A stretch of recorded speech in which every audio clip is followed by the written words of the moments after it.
Histoire d'un jeune enfant qui est tout près de son père, de son cher père. Son père est malade.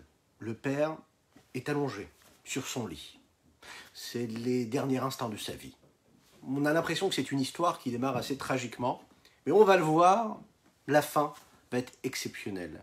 Elle va être belle puisque c'est celle qui va influencer le judaïsme jusqu'à aujourd'hui, à l'heure où l'on se parle.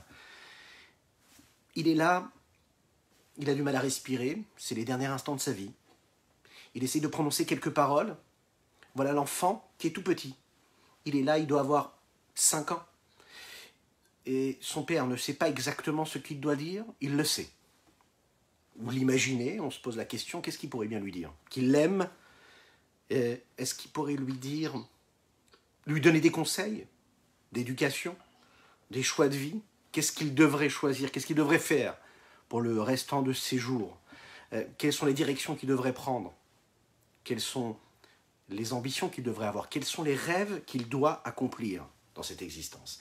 Il nous reste quelques instants, et voilà que le père appelle son fils unique. Il veut se séparer de lui pour l'éternité. Enfin, l'éternité, on la connaît dans le judaïsme. Qu'est-ce que c'est l'éternité? Il va essayer de trouver les mots. Il va lui dire, tu es fort. Il va lui dire, c'est tellement difficile pour moi de te quitter maintenant. Ça va être encore plus difficile pour toi, en tant qu'enfant, de vivre sans ton père. Surtout qu'il va perdre aussi sa maman quelques années, quelques temps après. Qu'est-ce qu'il va lui dire? Pour bien comprendre ce qu'il va lui dire, il faut rentrer dans l'histoire d'un petit enfant qui s'appelle en réalité Rabbi Israël Baal Shem Tov. Ça n'est pas un hasard, puisqu'aujourd'hui nous sommes le Chai Elul, c'est le jour anniversaire de la naissance du Baal Shem Tov, Rabbi Israël Baal Shem Tov, qui est le fondateur de la Chassidut Chabad. C'est aussi, c'est le Rabbi Shneur Zalman, la Chassidut Chabad. Rabbi Shneur Zalman de Liadi, qui lui, quelques années, va venir après, il va naître, et ça va être ce fondateur de la Chassidut Chabad. Mais quelques années auparavant, c'est le Baal Shem Tov, Rabbi Israël Baal Shem Tov, qui va naître le Chai Elul, Yutret Elul, le 18 du mois d'Elul. C'est une date qui est assez importante, puisque dans quelques jours, ce sera juste Rosh Hashanah, le premier jour de l'année, le jour de la naissance de l'homme. Alors, Chai Elul, c'est très important. C'est la raison pour laquelle on va rentrer dans cette histoire du Baal Shem Tov, ce qui va nous amener à parler de notre Tania du jour. Et quoi de mieux que d'étudier le Tania du Admor HaZaken, qui est basé sur la Chassidut globale, qui, elle, a été dévoilée par le Rabbi Israël Baal Shem Tov, le Baal Shem Tov. Je vous invite pour cela à partager, à liker, à commenter. N'hésitez pas à le faire tout de suite. On va commencer juste dans quelques instants. Après ces quelques notes de Nigun habituelles, si vous le voulez bien, c'est parfait comme ça. Je dis un grand bonjour à notre ami qui nous suit également. Chazak à toi, Chazak, un grand Chazak. Et puis, on va commencer avec ce Nigun-là du Baal Shem Tov, qu'on a l'habitude de dire que c'était le Nigun de Baal Shem Tov, Nigun des 3 tnuot, des 3 mouvements. Terera ya ya ya ya ya ma ya ya ya ma ya ya terera ya ya ya ya ya ya ya ya ya terera ya ya ya ya ya ya ma ya terera ya ya ya ya terera ya ya ya ya terera ya ya ya ya terera ya ya ya terera ya ya ya terera ya ya ya terera ya ya ma ya ya ya ya ya ya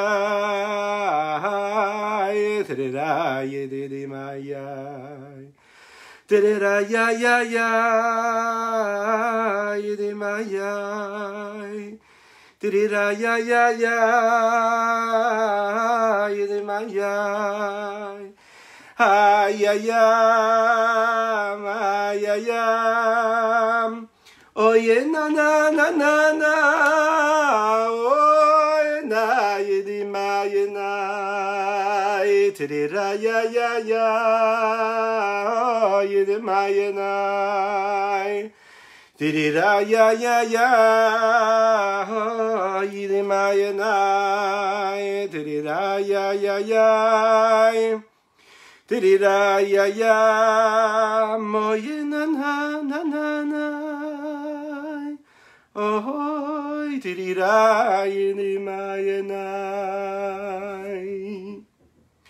Si on retourne un petit peu dans cette histoire-là, il y a de nombreuses années où ces parents-là ont attendu, ils ont prié.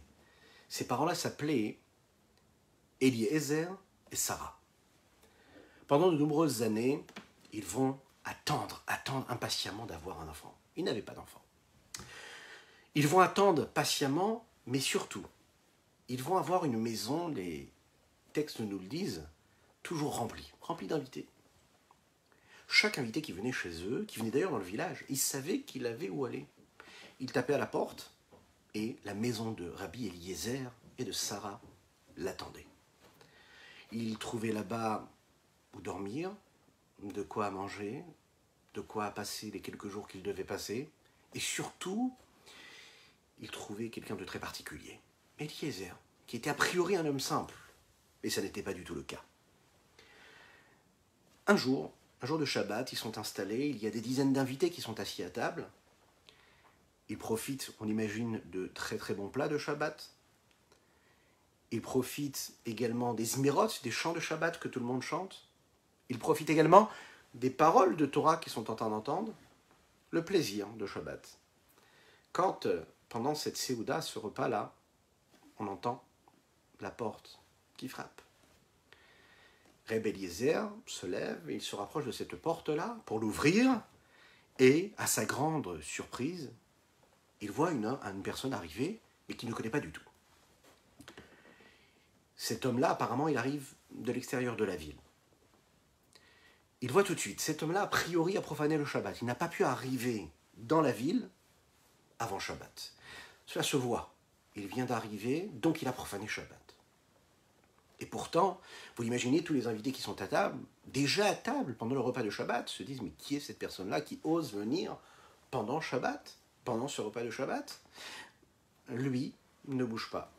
Eliezer, avec son grand sourire habituel, l'accueille, le fait rentrer chez lui, l'installe. Bienvenue, Shabbat Shalom, tu es bien sûr invité à t'associer à nous, à t'asseoir, à prendre place. Il va lui donner tout ce qu'il faut, il va l'honorer, il va le servir comme il faut. Il va surtout le juger, comme nos maîtres nous le demandent. Les Dan et Koladam et Kafzechut, il va le juger du côté méritant. Voilà, il ne va pas du tout le juger négativement, il ne se pose pas de questions. Un juif qui frappe à la porte, je lui ouvre la porte, peu importe qu'il soit pratiquant ou pas. Je l'accueille chez moi à la maison. Les invités ne comprennent pas. Ils se plaignent même. Comment ça se fait que tu permets à ce juif-là qui ne pratique pas le Shabbat et qui le profane, qui ose taper à ta porte, à le faire entrer, à l'asseoir à cette table-là? Mais Rabbi Eliezer, lui, continue. Il va même en pleurer, il ne comprend pas. Il ne comprend pas du tout que les autres ne puissent pas juger comme lui est en train de juger ce juif-là. Il n'accepte pas cela. Il va dans la pièce d'à côté, il va pleurer. Il se dit, voilà un homme qui pourrait servir Dieu comme il faut et il ne le fait pas. Son cœur se brise pour cela, il pleure pour cela. Il ne supporte pas de voir un juif aussi éloigné de la Torah. Et par amour, sans aucune condition d'amour, il l'aime et il en pleure. Il s'est dit, voilà un homme qui aurait la possibilité d'étudier la Torah, d'accomplir les mitzvot, de respecter, de croire en Dieu, de garder le Shabbat, et qu'il ne le fait pas. Mais pourquoi est-ce que je l'aime quand même? Parce qu'il a cette âme et qu'il a ce cœur juif. Et c'est la raison pour laquelle je l'aime. Peu importe ce qu'il fait, cela ne changera en rien ce qu'il est. Mais qu'est-ce qu'il est? Une neshama, une étincelle divine qui est dans son corps. Ah, il ne fait pas tout ce qu'il faut, c'est pas grave. L'essentiel, c'est que ce soit un juif, qu'il ait une âme juive. Après le Shabbat, cet invité va appeler Rabbi Eliezer et il va lui dire, voilà, sache, déjà j'aimerais te remercier pour ton accueil fabuleux, pour ta générosité, pour ton sourire, mais surtout j'aimerais te dévoiler un secret. Je vais te raconter une petite histoire, il faut que tu saches. En réalité, je suis Eliyahu Hanavi. J'ai été envoyé du ciel pour te tester, pour voir est-ce que tu étais capable d'accueillir un invité comme il fallait. Est-ce que tu étais capable d'accueillir un juif juste parce qu'il est juif avec amour, peu importe ce qu'il fait ou pas. Peu importe ce qu'il est ou pas, tu l'accueilles comme il faut avec amour. Et c'est ce qui s'est passé. C'était une épreuve, un Nisayon qu'on t'a envoyé du ciel, et tu as réussi. Tu as réussi à passer ce test-là, et par le mérite de ce test-là que tu as réussi à passer, sache que ton épouse et toi, vous aurez le mérite d'avoir un enfant, un garçon, qui va lui diffuser cette démarche, cet amour de la Torah, qui va diffuser, qui va répandre la présence de Dieu ici-bas sur terre. Il va apporter une nouvelle lumière, c'est de cette façon-là que cela a été interprété, une nouvelle lumière dans le monde. Eliyahu Hanavi termine en disant comme ça, quand ton fils grandira, dis-lui une chose, de ne jamais avoir peur, ni de personne, ni de quoi que ce soit, si ce n'est la crainte de Dieu. D'Akadosh Baruch Hu, du Dieu unique. Voilà ce qu'Eliyahu Hanavi va dire à son père. Dis bien à ton fils quand il grandira, de n'avoir peur et de ne craindre rien d'autre que Dieu sur terre, ni rien ni personne. Une année va passer, et le Chai Elul, 18 du mois d'Elul, comme aujourd'hui, en 1698, va naître cet enfant-là, dans ce couple-là, dans cette maison, dans ce foyer-là. Rabbi Eliezer et sa femme, son épouse Sarah, ils vont l'appeler Israël. Israël. Une petite période va passer, et malheureusement, la maman de cet enfant-là va quitter ce monde. Sarah retourne chez Akadosh Baruch Hu, elle a accompli sa mission, elle monte chez Dieu. Et voilà que maintenant, à l'âge de 5 ans, cet enfant-là se retrouve devant son père qui, lui, va aussi quitter ce monde-là. Il va l'abandonner. Il appelle son fils Israël et il veut se séparer de lui. Il va lui dire, première chose, sache une chose, aime chacun et chacune du peuple juif sans aucune condition. Aime tous les juifs sans condition. Première chose qu'il lui laisse. Deuxième chose qu'il lui dit, n'aie peur et ne crains personne, ni rien, ni personne, si ce n'est Akadosh Baruch Hu, si ce n'est Dieu. Ne crains rien, n'aie peur de rien. Juste la crainte d'Akadosh Baruch Hu de Dieu. Avec ces deux mots-là, ces deux principes-là, avec ce testament-là, Rabbi Israël Baal Shem Tov va grandir. Ce petit Israël va devenir ce grand Baal Shem Tov. À cette date-là, il faut savoir, quelques années plus tard, en 1734, il va avoir 36 ans, le Baal Shem Tov, il va se dévoiler. Il va se dévoiler au peuple juif et il va être connu sous le nom du Baal Shem Tov. Le Baal Shem Tov, lui, va fonder ce mouvement chassidique, le mouvement de la chassidoute.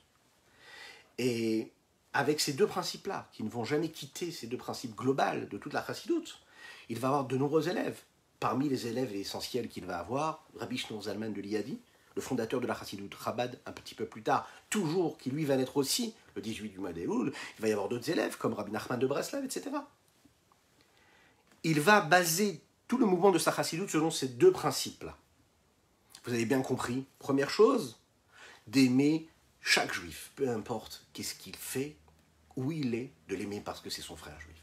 Deuxième chose, de ne craindre rien d'autre que Dieu, Kadosh Baruch Hu. 11 ans après ce dévoilement-là, 11 années, en 1745, précisément, le 18 du mois d'Elul, va descendre sur terre une autre une Neshama extraordinaire, une grande âme. Cette grande âme, c'est la Neshama, l'âme de Rabbi Shneur Zalman de Liadi, dont nous célébrons aujourd'hui, jour d'anniversaire de la naissance. Le Admour HaZaken, qui lui va fonder la chassidoute Chabad, Chabad Lubavitch, c'est lui qui va écrire le Tanya que nous étudions, mais également le Shulchan Aruch, qui va écrire le Shulchan Aruch. Le Baal HaTanya, lui, il va continuer, il va suivre, il va poursuivre cette route-là, ce que le Baal Shem Tov avait initié. Il va ouvrir, il va développer ces deux principes-là de base, c'est-à-dire d'aimer chaque juif et de ne craindre rien d'autre que Dieu. Il va expliquer ces principes-là de façon intellectuelle, émotionnelle, intellectuelle puisque comme la chassidoute se l'appelle, c'est d'abord la chassidoute Chabad qui veut dire Chochma, Bina, Da'at, Chet comme Chochma, Bet comme Bina, Dalet comme Da'at, c'est la sagesse, la compréhension, le discernement, mais aussi la capacité de matérialiser, de vivre réellement dans tous les domaines de l'existence, dans toutes les parois de notre âme, de notre conscience, de notre réalité, ce que l'on peut comprendre dans les textes de la chassidoute intellectuelle. Le principe de base, le premier que le Baal Shem Tov lui a légué, d'aimer chaque juif, il est expliqué de manière très large dans le Tanya, et principalement dans le chapitre 32 du Tanya, que nous avons, Baruch Hashem, grâce à Dieu, eu l'occasion d'étudier ensemble. L'idée de base, c'est quoi? Eh bien, c'est qu'en chacun et chacune d'entre nous, il y a une Neshama Teora. On a tous une âme pure. Et parce qu'on a une âme pure, et que cette âme-là est reliée aux autres âmes du peuple juif, on est tous des frères. On est tous les mêmes frères, on est tous les mêmes, au même niveau, puisque notre source est la même. La seule chose qui change, c'est nos corps. Au niveau de nos âmes, nous sommes tous au même niveau. C'est la raison pour laquelle, puisqu'on est tous au même niveau, au niveau de nos âmes, alors à ce moment-là, on ne peut que s'aimer. C'est le premier principe que le Baal Shem Tov a légué au Rabbi Shneur Zalman de Liadi. Le deuxième principe, il est que il ne faut craindre rien d'autre que Dieu. Akadosh Baruch Hu. Qu'est-ce que ça veut dire de ne craindre rien que Dieu? C'est le principe de la Hashgacha Pratit. La Hashgacha Pratit, c'est de savoir que tout ce que Dieu fait, il le fait en son temps. Et que tout ce qui m'arrive sur terre, c'est parce que Dieu a décidé que cela devait se passer. Comme le Rabbi de Lubavitch l'explique dans un de ses discours qui concerne justement le Chai Elul, le Yud Chet Elul, le 18 du mois d'Elul, le Baal Shem Tov, il nous a... Si tu te retrouves dans cet endroit-là, c'est parce que Dieu t'a demandé, et Dieu veut que tu sois à cet endroit-là, et à ce moment-là précisément. Et comme tu te retrouves à ce moment-là, à cet endroit-là, donc tu as une mission, donc tu as quelque chose à faire. Oui, mais quel rapport?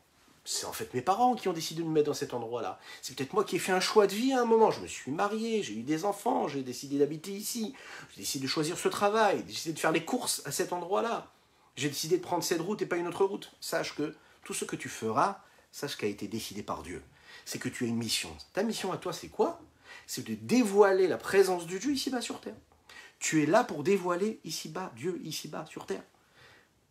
Et quand toi, tu es en train de le dévoiler, sache que ta mission, c'est de le faire savoir aux autres, de le faire prendre conscience aux autres. Vivre dans cette réalité où tout ce que tu vis, tout ce que tu ressens, tout ce à quoi tu penses dans ta vie de tous les jours, dans ton quotidien, ce soit relié avec Dieu. Toujours relié à Dieu, au dévoilement, le dévoilement de la présence divine dans tout ce qui t'arrive dans ta vie. La seule chose qui t'intéresse, c'est quoi? C'est ce qu'il y a en Dieu et ce qu'il y a de Dieu dans ta vie. Einon milvado, il n'y a rien d'autre que Dieu. Donc, s'il n'y a rien d'autre que Dieu, il n'y a pas lieu d'avoir peur ou de craindre quoi que ce soit dans notre existence.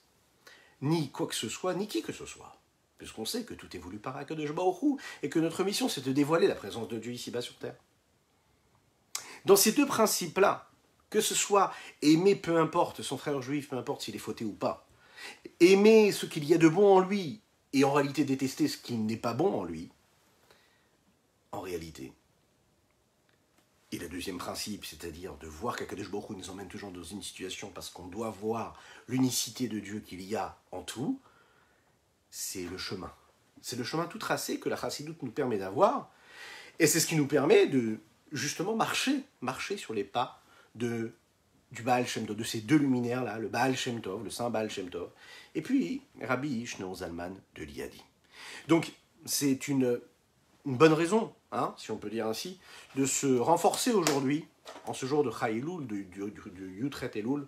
D'ailleurs, on peut se souhaiter un très très grand Lechaim, n'hésitez pas, parce que ça se fête. Lechaim.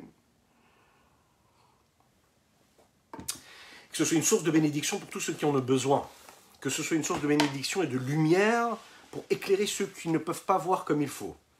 Qu'Akadosh Baruch Hu fasse que ces mots de Torah soient une mérite pour cela, qu'ils puissent retrouver la vue physique, la vue spirituelle, la vue réelle, c'est-à-dire la distinction du bien, toujours du bien. Regardons ce que le Rabbi Shneur Zalman a à nous dire. C'est l'exemple que nous pouvons prendre ici, c'est ce qu'il rapporte ici, cette métaphore que l'on peut retrouver dans la poussière de la terre. Vous savez qu'Avraham Avinu, notre saint patriarche, Avraham Avinu l'a dit comme ça. Va'anochi afar va'efer. Et moi, qu'est-ce que je suis? Je suis la poussière de la terre. C'est l'humilité la plus totale. L'abnégation. Avraham Avinu, c'était ce qu'on appelle l'humilité. L'humilité. Avraham Avinu le dit de cette façon-là. Mais qu'est-ce que cela veut dire? Va'anochi afar va'efer. Va'anochi afar va'efer, ça veut dire qu'en fait, il prenait conscience qu'il n'était rien d'autre que la lumière de Dieu qui était en lui. Mais qu'est-ce que cela veut dire? D'où vient la poussière de la terre? Il faut savoir que la poussière, c'est l'essence même d'un arbre qui brûle. Quand ici on parle de la poussière, on parle de la cendre. Cette cendre, elle provient du bois. Le bois provient de l'arbre. Il est cet arbre-là. Il faut savoir que l'arbre, avant de brûler, c'est un arbre, c'est du bois. On sait qu'il y a ces 4 éléments dont le monde, dont toute la nature est constituée. Et dans chaque élément de la nature, il y a ces 4 éléments. De manière importante, un peu moins importante, mais il y aura toujours ces 4 éléments qui seront présents. Esh, ruach, ma'im, afar. Le feu, le souffle, le vent. Ma'im, l'eau, et afar, la cendre, la poussière de la terre. Lorsque le bois brûle, il y a différents éléments qui vont disparaître, mais il y en a un qui va rester. Il est constitué, l'arbre, de ces 4 éléments. Le feu, le souffle, l'eau et la poussière. Et il faut savoir que chacun de ces 4 éléments, lui aussi, est constitué des 4 éléments. Esh, ma'im et ruach, le feu, l'eau et le souffle, vont disparaître dans la fumée de ce bois-là qui est en train de brûler. Il faut savoir par exemple que ce qu'on appelle la fumée, il y a dans la fumée, c'est un peu de ces 3 éléments-là. Du feu, du souffle et de l'eau. La quatrième base ici que nous avons, qui est le bois, lui va devenir ce que l'on va voir ici à travers cette poussière-là. Par contre, la poussière et la cendre du bois, elle ne va pas s'en aller avec la fumée. C'est la raison pour laquelle elle reste toujours ici-bas, sur Terre. Pourquoi ? Parce qu'en fait, en réalité, même le feu n'a pas la possibilité de le maîtriser, cette base-là, puisque c'est la nature essentielle de cet élément-là, qui est le bois. Donc il va rester ce qu'il est. Ce qui va rester de cette poussière-là qu'il y a dans l'arbre, donc dans le bois, cette poussière, cette cendre-là, c'est en réalité l'essence même de l'arbre. Il l'était avant que l'arbre soit l'arbre. Donc ça veut dire que l'essence même de l'arbre, qui est la poussière, a donné l'arbre, qui lui, quand il brûle, ramène la poussière, l'arbre à ce qu'il était à la base, à son essence, c'est-à-dire de la poussière. Donc peu importe ce qu'il se passera, ça restera toujours une cendre. C'est-à-dire cette poussière-là, c'est-à-dire cet élément de base dont est constitué le bois. Donc toute l'essence même du bois, et ce qu'il est, donc ce dont il est constitué, le bois qu'il y a, qui permet à cette matière-là d'être ce que nous voyons, à savoir plus que de la cendre, du bois réellement, ne vient pas du feu, il ne vient pas du souffle, il ne vient pas du bois, de l'eau qu'il y a dedans. Sa matière, sa longueur, sa largeur, son épaisseur, celle qui est visible aux yeux de tous, avant qu'elle soit brûlée, vient de sa source première qui se trouve dans le bois. Vous allez me dire, quel rapport y a-t-il ? Eh bien, le rapport, il est là. C'est intéressant de voir qu'Avraham Avinu, il a choisi l'élément de la cendre pour se comparer. Qu'est-ce qu'il a voulu dire ici, Avraham Avinu, quand il dit « Va'anochi afar va'efer » ? Moi, ce que je suis devenu, ce que je suis, ce que je fais, ce que je dis, ce à quoi je pense, tout ce que je suis dans mon existence, ça n'est juste que quoi ? Que cette poussière qui est à la base de ce que je suis, c'est-à-dire mon essence. Mon essence, quand je retire tout, ce qui fait ce que je suis essentiel, mon essentiel qui est mon essence, c'est quoi ? Afar va'efer. L'echaim. Je vous rappelle qu'il est très important de partager, de liker, de commenter. Dites-nous comment vous allez. Dites-nous d'où vous nous regardez, par exemple. Partagez avec vos amis, commentez et mettez des pouces. C'est très très très important puisque vous avez la possibilité à ce moment-là de faire mériter d'autres personnes, d'étudier la Torah avec nous. Et précisément aujourd'hui, d'étudier ces magnifiques sources de la Chassidoute. Regardons dans les mots ce que le Rabbi Shlomo Zalman nous dit ici. Il faut devancer, il faut précéder. Il faut introduire cela parce que Maché Shamati Mimori Alava Shalom, ce que j'ai entendu de mon maître de mémoire béni, le Maguide de Mezrich. Al-Pasouk sur le verset, via Nochi Afar Vaefer. Et moi, ce que je suis, c'est la poussière, de la cendre. Shama Avraham Avinu Alava Shalom Aleharat Nishmato Meira Begufo Mero Chesed Elion. Ce qu'a dit Avraham Avinu, paix sur lui, sur cette lumière, la lumière de l'âme qui éclaire son corps, qui provient de cette lumière de Chesed Elion, d'une bonté supérieure, suprême. Puisqu'il faut savoir que la lumière qui vient de la vertu de Chesed du monde d'Atsilut, c'est elle qui éclaire et qui illumine l'âme du corps d'Avraham Avinu. C'est la vertu essentielle. C'est ce trait de caractère d'ailleurs, puisqu'Avraham Avinu va être toujours référencé par ce Chesed, là, cette bonté qui est prépondérante dans sa vie, dans son existence, dans tout ce qu'il va faire. Et c'est ce que nous avons ici, Midat Hahava Rabba, ou bien, comme il est dit dans un autre texte, Sheba Haya, Shaya Oev et Akadosh Baruch Hu, puisqu'on sait qu'il y avait un amour grandissant, débordant, qui s'exprimait à travers l'amour qu'il avait pour Dieu. Et cela venait d'où il avait cet amour pour Dieu? Ça venait de cette lumière-là, qui vient de cette vertu, de cette lumière qui vient de la bonté suprême qui lui a été donnée et qui est dans le monde d'Atsilut, qui se situe dans Atsilut. C'est un amour qui est phénoménal, qui est grand. Pourquoi? Parce qu'il est défini comme tel. Un amour qui est tellement grand, à tel point qu'il devient Merkava. Merkava, vous savez, c'est comme ce char. Ce char qui permet à celui qui est dessus d'aller partout, mais qui est en même temps totalement annulé à celui qui est en train de chevaucher ce char. Abraham Avinu, il était vraiment totalement annulé à Dieu, à tel point qu'il était considéré comme un peu comme cet esclave qui est complètement soumis à son maître. Qu'est-ce que cela veut dire? Bien que l'esclave, lui, il est complètement annulé à ce que son maître lui demande, il a quand même une forme de volonté. Alors en réalité, ce qu'il faut bien dire ici, c'est qu'Abraham Avinu a dépassé le niveau de l'esclave qui est complètement soumis à son maître. Puisque quand l'esclave accomplit ce que son maître lui demande de faire, il y a la volonté de l'esclave, il y a la volonté du maître, mais comme l'esclave est complètement soumis au maître, donc il ne fait pas comme sa volonté, mais il fait la volonté du maître. Abraham Avinu, il est au niveau de la Merkava, du char. Qu'est-ce que ça veut dire? Ça veut dire qu'en réalité, il n'a même pas de volonté. Il n'a pas de volonté. Ce n'est pas que le char veut aller à droite et que celui qui chevauche le char veut aller à gauche et que le char accepte la volonté de celui qui le tient. Il n'a même pas de volonté. Abraham Avinu était à un niveau, il n'avait même pas de volonté. Chacune et chacun d'entre nous, on doit être à ce niveau-là, on doit réussir à être à ce niveau. De réussir quoi? Réussir en fait à se mettre à un niveau où, en réalité, on réussit à juste à être annulé à Dieu, à faire ce que Dieu nous demande, non pas parce qu'on aurait une volonté qu'on mettrait de côté face à celle de Dieu, mais encore plus fort. Être comme ce char-là qui s'annule complètement devant Dieu. Faire parce qu'il faut le faire, pas parce que j'ai compris qu'il fallait que je le fasse, même sans avoir aucune volonté inverse. Mais Sarkad Ata Hamina, on aurait pu penser.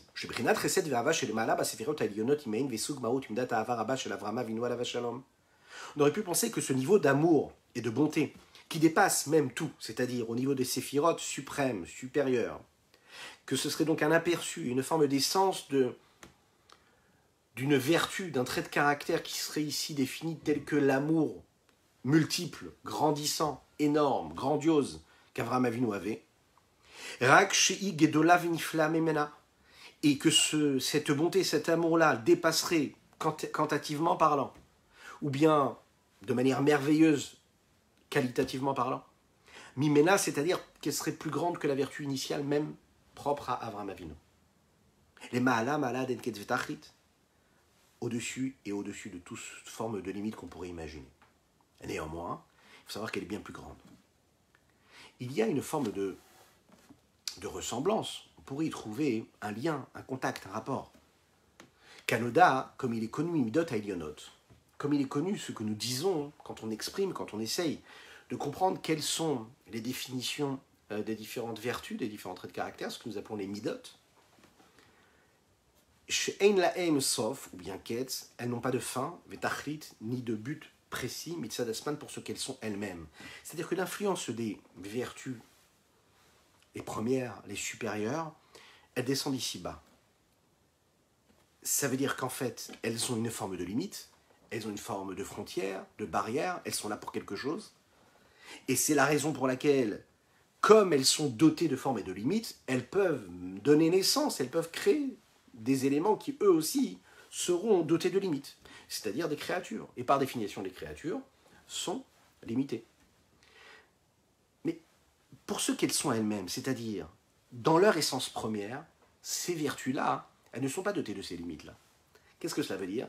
Ça veut dire que quand est-ce qu'elles ont des limites, c'est quand elles s'expriment. Donc comme elles s'expriment vers l'extérieur, alors là, elles prennent une forme. Et comme elles prennent une forme, quantitative ou qualitative, elles peuvent donner naissance ou elles peuvent irriguer, elles peuvent nourrir des éléments des créatures qui elles aussi vont être dotées de nature et de formes de limites, quantitatives ou qualitatives. Mais si on regarde l'essence même de chaque vertu, pour ce qu'elles sont dans leur essence même, il n'y a pas de limite. Il n'y a pas de frontière, il n'y a pas de barrière. Les limites viennent quand on intervient pour l'extérieur. C'est là où ça prend une forme. Qui or insof baruchu meir mulubash betocham, puisqu'on sait que la lumière de l'infini du Saint béni soit-il est habillée dans ces vertus-là, dans leur essence même. Et on sait que la lumière de l'infini du Saint béni soit-il, c'est l'infini, c'est l'unicité totale. Et pour Dieu, comme nous le disons dans le texte de Patach Eliyahu, les midot, les vertus, les traits de caractère, les séphirot, tout ce qu'on peut donner comme nom à toutes ces vertus, et à tous ces réceptacles, toutes ces formes-là, ça n'est que pour l'extérieur. Mais pour Dieu, Iyu ou Gramo Yichad, on sait que Dieu et tous ces réceptacles-là, tous ces outils qui sont mis à disposition de ceux qui reçoivent cette lumière de l'infini du Saint béni soit-il, c'est une seule chose, c'est Dieu unique. Dieu ne se détache jamais, il n'est jamais altéré. La lumière de l'infini du Saint béni soit-il et ses moyens d'expression, c'est une seule chose. Ce qui n'est pas le cas de l'âme de l'homme qui est habillée dans la matière, qui est habillée dans le corps de l'homme. Cette neshama-là qui est dans le corps de l'homme, c'est peut-être une étincelle divine, mais elle est dotée de ces formes-là, de ces limites, puisqu'elle est dans ce corps de cet homme-là, qui lui est limité, par définition, puisque matériel. Donc on peut comprendre qu'en réalité, cette vertu de bonté qui dépasse tout, qui est au-dessus de tout, elle est puissante, elle est supérieure, elle est suprême, elle dépasse tout, elle n'a pas de limite par rapport à ce qu'elle est elle-même, mais pas par rapport à ce qu'elle est telle qu'elle intervient dans le dévoilement quand elle intervient dans le corps de l'homme.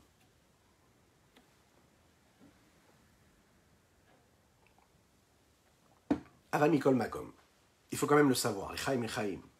Salkadata Chamina. On aurait pu penser que chez Midotea en Vesug Midot Elionot, que les vertus de l'âme d'Avram Avinu, par exemple, ces traits de caractère, ce qu'il le définit, c'est une source, une forme de niveau qui pourrait être le reflet de ce que sont ces Midot Elionot, ces vertus supérieures. Velazé Amar, c'est la raison pour laquelle Avraham Avinu dit non, pas du tout. Ve'anochi afar va'efer, je ne suis que poussière, je ne suis que cendre. Qu'est-ce que cela veut dire? De la même manière que la cendre, ce n'est que quoi? Que l'essence même du bois qui vient de brûler. Chez Hayamurkav Merveille Sodot, avant qu'il ne brûle ce morceau de bois-là, qu'est-ce qu'il était? Eh bien, il était doté et constitué, Hayamurkav Merveille Sodot, il était constitué, doté de ces 4 bases-là, les 4 éléments sur lesquels le monde, toute la créature est basée. Esh, Ruach, Mayim, Afar, comme nous l'avons dit juste avant, à savoir le feu, le souffle, l'eau et la cendre, la poussière de la terre. Ou Shosha Yesodot, et les 3 bases, Esh, Mayim, Ruach, Chalfu, Valchou, Lahem, Vechalu, Be'ashan, Anamit, Haver, Merkavatan, Kanoda. Ils sont partis en fumée, comme on le dit. C'est vraiment le cas de le dire, ils partent en fumée. Donc, avec ce feu qui brûle et avec cette fumée qui s'évapore dans l'atmosphère, il y a ces 3 éléments. Il y a le souffle, on peut le voir, cette cendre-là, cette fumée qui est mise en mouvement, ben c'est du souffle, c'est du vent, ça va dans le vent, ça rejoint le vent, le souffle. Il y a de l'eau, il y a cette humidité aussi. Et puis, il y a le feu qui part dans cette fumée-là. Mais il y a un élément, comme nous l'avons dit tout à l'heure en introduction, Visod a réveillé le 4e, lui, ne bouge pas. Shaya Ba'et, le 4e élément qui était dans l'arbre, à savoir, Shewa et Afar Shebo, c'est cette base-là qui est quoi? La poussière de la terre qui a donné cet arbre-là. Ayured et Mata Ve'in Eshuetetbo. Lui, il reste en bas, il redescend à sa source quelque part, il retrouve son essence première, et le feu ne pourra jamais le maîtriser. Hu Hanishar Kayam Ve'u Haefer. Il ne bougera pas, il restera ce qu'il est. Pourquoi? Eh bien parce que c'est l'essence même qui a donné à cet arbre-là ce bois. Et donc comme c'est l'essence, ça ne disparaît jamais. Ça ne peut pas être altéré puisque c'est l'essence. L'essence ne peut pas bouger. L'essence, c'est l'essentiel. Hein? Ça veut dire que c'est ce que c'est à la base. Ça ne peut pas être transformé par un autre élément. Toute l'essence de l'arbre et de ce qu'il est, ce dont il est constitué. Ça ne vient pas du feu, ça ne vient pas du souffle, ça ne vient pas de l'eau. Sa matière, sa forme, en longueur, en largeur, en épaisseur, cet aspect-là qui nous donnait, qui apparaissait à l'œil qui le regardait, avant qu'il soit brûlé. L'essentiel venait de quoi? venait de la base et de la source de cette cendre-là qu'il y avait à la base de cet arbre-là. La preuve, quand on regarde un arbre, on ne regarde pas l'eau qu'il y a dans l'arbre, même si on sait qu'il y en a. On ne regarde pas le souffle et le vent qu'il pourrait y avoir dans l'arbre. On regarde du bois. C'est la seule chose qui nous intéresse ici. Et on ne regarde même pas le feu qu'il y aurait dans le bois. D'ailleurs, ça nous ferait peur de le regarder, de l'imaginer. Rak, Sheishmaim Ruach Klulimbo, il faut savoir que ces trois éléments sont inclus en lui. Il le constitue, lui permet d'être ce qu'il est, mais ça n'est pas sa base, ça n'est pas l'essence même. Ok. Pourquoi? Qui est afar, parce que la base même de cette poussière-là, de cette terre-là, ou Chomri Yotermikulan, est encore plus matérielle que le reste, que les trois autres. La preuve, c'est qu'on sait que le feu là ne va pas avoir le même cadre et les mêmes limites que le bois va avoir. Le feu ne va pas avoir autant d'épaisseur, autant de longueur, autant de largeur. Il ne va pas s'exprimer du tout de la même manière. Et la même chose pour l'eau. Vegamamaim, l'eau aussi. Bien que l'eau soit totale, soit concrète, soit parfaite, elle soit bien définie, elle a aussi quelque chose. Elle a une forme d'entité à elle, mais c'est assez aseptisé complètement, c'est très limité. La quantité est minime. Ils sont présents, mais de manière très très minime par rapport à ce que la poussière de la terre peut être présente et la cendre peut être présente dans cet arbre-là.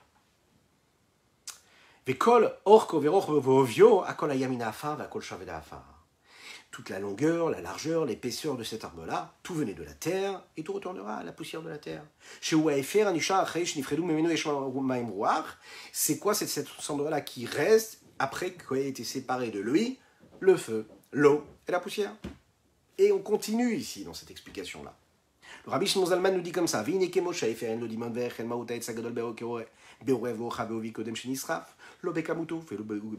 la même manière qu'il n'y a aucune mesure, aucune ressemblance. Entre quoi? Entre l'essence même de cet arbre grand, magnifique, puissant, qui est là, grand, que ce soit dans sa hauteur, que ce soit dans son épaisseur, dans sa qualité comme dans sa quantité, dans sa largeur, avant qu'il ne soit brûlé. Eh bien, la même chose ici. Il faut savoir aussi que Af, bien que ce soit son essence et bien qu'il soit constitué à la base de cela.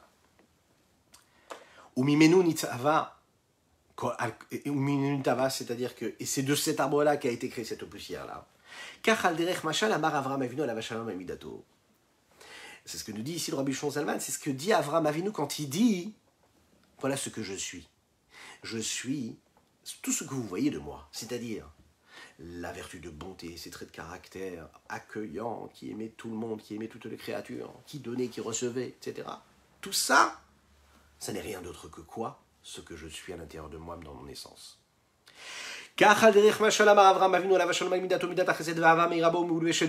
le dit sur cette vertu-là, la vertu de bonté, de grâce, de bonté qu'il avait, d'amour qu'il avait pour Dieu. Et pour les autres, pour les hommes. Celle qui l'éclaire et qui était habillée dans son corps. Bien que ce soit une vertu de bonté, de bonté supérieure et d'amour supérieur, qui se trouve où? Dans le monde de Hatzilut, Sheba Hatzilut. Hamir benishmato shaita merkava eliona, qui éclairait son âme, qui elle était ce qu'on nous appelle ce char-là supérieur, suprême, c'est-à-dire l'abnégation totale, et pas comme on l'a dit tout à l'heure, et non pas même pas comme l'abnégation d'un esclave envers son maître, c'est-à-dire Avraham Avinu se définit comme quelqu'un qui n'a même pas de volonté propre, qu'il aurait besoin de soumettre à la volonté de Dieu. Il faut savoir que quand même, quand elle va descendre ici-bas pour s'habiller dans son corps, quand il va y avoir tout ce système d'enchaînement de niveau en niveau, de chutes vertigineuses, mais qui vont se faire par ce principe-là des tzimtzumim, des contractions, des condensations, d'altérations, d'adaptations, pour permettre de faire descendre cette lumière-là de la vertu de bonté qu'il y avait dans le monde d'Hatzilut, et de descendre de niveau en niveau, et de se contracter jusqu'à donner ce qui va se passer ici-bas sur Terre. Il n'y a pas de ressemblance, il n'y a pas sans commune mesure entre cette essence-là, de cette lumière d'amour qu'il y a et qui éclaire, et l'amour et l'essence même qu'il y a dans cet amour-là, et Orava Vechesedyon Shebatzilut et le monde d'Atzilut. Et là, mais seulement comme quoi? Comme l'essence même de la poussière qui est devenue cette poussière-là, qui est l'essence même qualitative ou quantitative, qu'il y a, Keshaya Etz Nechmad et Maritov el Mahal, comme cet arbre-là que l'on va voir et qui nous cache ce qui était à la base cet arbre-là, même quand il peut être beau ou même quand il peut être et il peut nous apporter le profit de nous donner le plaisir de nous donner des fruits. On va se concentrer sur quoi? Sur la base même de cet arbre-là, Al-Derech Mashal. Et même avec tout ça, on l'imagine bien, il n'y a aucune comparaison possible entre la poussière qu'il y avait avant cet arbre-là et l'arbre qu'on est en train de voir, et pourtant, il est à la base de cet arbre-là. La même chose, il n'y a aucune comparaison que l'on peut faire entre le niveau de la vertu, de l'amour d'Avraham Avinu et le niveau de vertu, de bonté ou d'amour qu'il peut y avoir dans le monde d'Atsilut, qui est la base même de cet amour qu'Avraham Avinu était en train d'éprouver. Parce que nous parlons ici d'essence et non pas de ce qui apparaît. Veilloter miser encore plus que cela. Les Havdid Ba'alafim Avdalot, on peut ne pas comparer, différencier cela à 1000 niveaux entre la poussière et l'arbre matériel, tel qu'on peut le voir et le concevoir, tel qu'on peut l'imaginer, et la spiritualité qu'il peut y avoir entre la vertu de bonté qu'Avraham Avinu avait et la bonté qui se trouvait dans le monde d'Atsilut. Encore une fois, bien qu'Avraham Avinu va tirer sa source et toute sa force dans cette essence-là d'amour qu'il y a dans le monde d'Atsilut. Et bien que Avraham Avinu était appelé aussi Merkava, c'est-à-dire totalement dans l'abnégation la plus totale. Rak, Shedibera Torah Kileshon Ben Adam Bemashal Umenitsa. Si ce n'est que la Torah a parlé dans le langage des hommes, afin que l'on puisse comprendre, avec une parabole, avec une métaphore, afin que nous puissions vivre et comprendre ce que cela veut dire. C'est la raison pour laquelle on appelle la vertu de bonté d'Avraham Avinu et l'amour qu'il avait pour les hommes, pour Dieu, pour Akadosh Baruch Hu, on l'appelle cet amour-là qu'il y avait dans le monde d'Atsilut. On peut comprendre que toutes les vertus, toutes les forces, toutes les séphirotes, toutes ces distinctions-là, toutes ces différentes forces qui sont données, tous ces outils que Dieu a utilisés pour se dévoiler, pour se rapprocher, pour nous permettre à nous de se rapprocher de lui, à travers toute cette sagesse-là que la Chassidut peut nous donner, que la Kabbalah peut nous donner. C'est quoi? Ce sont des forces et des vertus qui constituent l'âme de chacune et chacun d'entre nous, l'âme du juif, ici-bas sur terre, mais on l'imagine bien, ça n'a aucun rapport avec la source première, avec l'essence première même de toutes ces séphirotes, telles qu'elles sont à leur source, dans ce qu'elles sont dans leur essence. Mais d'un autre côté, puisqu'elles sont à la source de tout ce que nous pouvons concevoir, puisque ce qui se passe ici-bas sur Terre dépend de ce qui se passe dans ces mondes d'Atsilut, ça veut dire qu'il y a quand même un contact. Donc ça veut dire que dans l'âme du juif, il y a cette lumière qui éclaire et qui se répand, qui se dévoile. Et donc, dans l'âme de l'homme, il y a cette force-là, en fait, en réalité, de faire ce qu'on est en train de faire grâce à notre saint maître, le Baal Shem Tov, grâce au Rabbi Shneur Zalman de l'Iyadi, de comprendre un petit peu ce qui se passe dans tout ce système, dans tout ce processus. Ça veut dire que puisque cette âme-là, même si elle est très très très très éloignée, comme la poussière est très très éloignée de l'arbre qu'on est en train de voir, mais c'est l'essence de l'arbre. Bien qu'on a du mal à voir ce qu'il y a tout au-dessus, ce qu'il y a dans ce monde d'Atsilut, on sait que ça existe.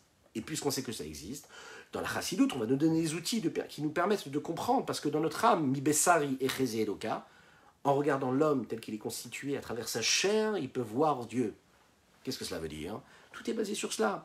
Quand je peux comprendre, quand je vois le corps de l'homme, quand je vois ce qui fait vivre son corps, cette vitalité-là, je vois dans ce processus ce qui se passe dans ce processus d'évolution, dans ce processus de descente, de niveau en niveau, de niveau en niveau, de tzimtzum à tzimtzum, de contraction, d'adaptation à cette lumière qu'il peut y avoir dans l'âme de l'homme qui provient de ce monde d'Atsilut. Et je peux voir un peu quand même ce qu'il peut y avoir dans ces séphirotes supérieures, suprêmes. C'est le principe même de ce verset-là, où Bibessari, Echeze, Eloka. Voilà ce qu'on pouvait dire sur ce Tania du jour. Je vous souhaite un excellent Chayeloul. Alors vous savez ce qu'on dit? Aujourd'hui, on est quoi? On est à 12 jours de Rosh Hashanah. 12 jours comme les 12 mois de l'année. C'est un mot chassidique, et on le dit. Nos rabbis ont l'habitude de dire, les rabbis précédents, et si ce n'est les rabbis d'avant, rapporté par le rabbi de Lubavitch actuel, qui nous disait que on doit profiter de chaque jour qui passe, là, si vous voulez, le premier jour aujourd'hui, le jour de Tishri, c'est-à-dire qu'on compare les 12 mois avec les 12 jours qui nous restent. Et on va travailler, on va faire ce bilan personnel, tranquillement, réfléchir à tout ce qu'on a pu faire ou pas faire pendant cette année-là. Surtout le mois de Tishri qui vient de passer. Et puis chaque jour qui va arriver jusqu'au jour de Rosh Hashanah, on va travailler sur un des mois de l'année. Et de cette façon-là, se dire que Akadosh Baruch Hu, Dieu il est là, le roi est dans les champs, il est présent, il est partout. Et plus que cela, Mare Panim Shochakot Lekulam. Il est là, il nous montre un visage radieux, il est accueillant. Et même si l'opacité de la galoute de l'exil fait qu'en fait on a du mal à voir que ce roi il est présent, il est miséricordieux, les 13 attributs de miséricorde sont présentes, elles sont là, il suffit juste de se baisser pour les ramasser, et ce serait bête de passer complètement à côté. Le roi il est là, il tape à la porte, il te dit tu peux rentrer, tu peux faire ce que tu veux, je t'accueille, demande-moi ce que tu veux, et puis nous qu'est-ce qu'on fait? On va faire autre chose, on va regarder ce qui se passe ailleurs. Ce serait dommage de ne pas en profiter. Profitons de ces quelques jours qui nous restent pour profiter d'aller voir le roi. Comme ça, on arrivera le jour de Rosh Hashanah tranquille pour couronner le roi. Parce qu'une fois que lui, il est venu auprès de son peuple, c'est à nous de le couronner comme il faut. Je souhaite plein de bonnes choses, des bonnes nouvelles, que des brachot, et qu'Akadosh Baruch Hu donne une refoua shelema à tous ceux qui en ont besoin, et qui éclaire la vue de ceux qui en ont besoin, physiquement et spirituellement. À très bientôt. N'oubliez pas de partager, de liker, de commenter. À bientôt.